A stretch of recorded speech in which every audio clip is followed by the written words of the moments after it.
It's that way now that Danny is 27 and his folks are cold and quiet and lying side by side in the ground. On his more maudlin days, Danny also likes to think his dreams are buried down there with them too, but he knows this is unfair. He tried to be a musician. He moved to L.A. and formed a band, and when it didn't all happen the way he wanted, he scampered back home to take over the family business. He quit, and there's no one to blame but himself. By 6, the town of Meek Ridge is awake. People stop by on the way to work, and he speaks to them with none of that easy patter his mum had been famous for.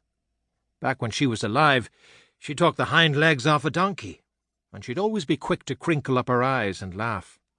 His dad was more measured, more reserved, but people around here still liked him well enough.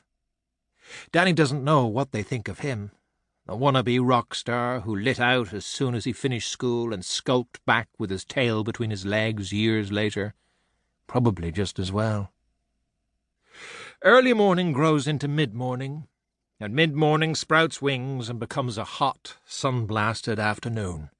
Unless there's a customer perusing the shelves, Danny stands at the door, cold bottle of Coke in his hand, watching the cars pass on Main Street and the people walk by.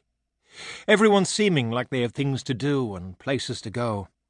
By around 3, business is picked up, same as it always does, and that keeps him busy and away from the sunshine, until finally he raises his head and it's coming up to 7 in the evening, and his favourite time of the week.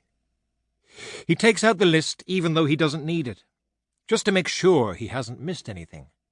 When he's done, he's filled 2 large grocery bags, the reusable canvas kind, not paper or plastic.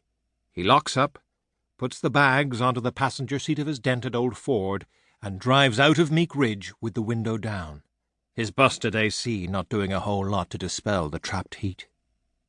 By the time the road gets narrower, he's already sweating a little, and as he follows the twisting dust trail, he can feel the first trickle of perspiration running between his shoulder blades.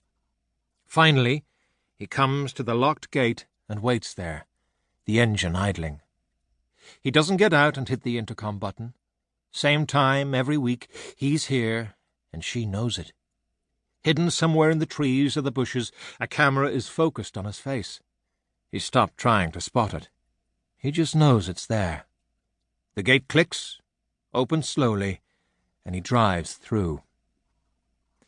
The previous owner of this farm died when Danny was a teenager, and the buildings fell into disrepair, and the fields, hundreds of acres of them, got overgrown with weeds and such. Now the fields are meadows, lush and vast and green, and the buildings have either been salvaged or rebuilt from scratch. A fence encircles the property, too tall to climb over, too sturdy to break. There are hidden cameras everywhere, and every last thing is rigged with alarms. Stories of the farm's new owner swept through Meek Ridge like a tidal wave when she first moved in, and ever since the waters have been unsettled. There are those say she's an actress who's had a breakdown, or an heiress who rejected her family's lavish lifestyle. Others reckon she's in witness protection, or the widowed wife of a European gangster.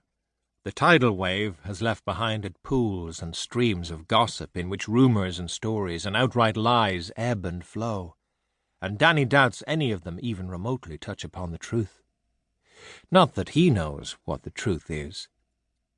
The farm's new owner is almost as much a mystery to him as to anyone else in the town. Only difference between them is that he gets to meet her once a week. He pulls up to the farmhouse. She's sitting in a rocking chair. An actual rocking chair, in the shade on the porch, something she likes to do most warm evenings with her dog curled up beside her. He takes the grocery bags, one in each arm, and walks up the steps as she puts down the book she's reading and stands. She looks to be 19 or thereabouts, with dark hair and dark eyes. But she's been living here for over 5 years, and she hasn't changed a bit.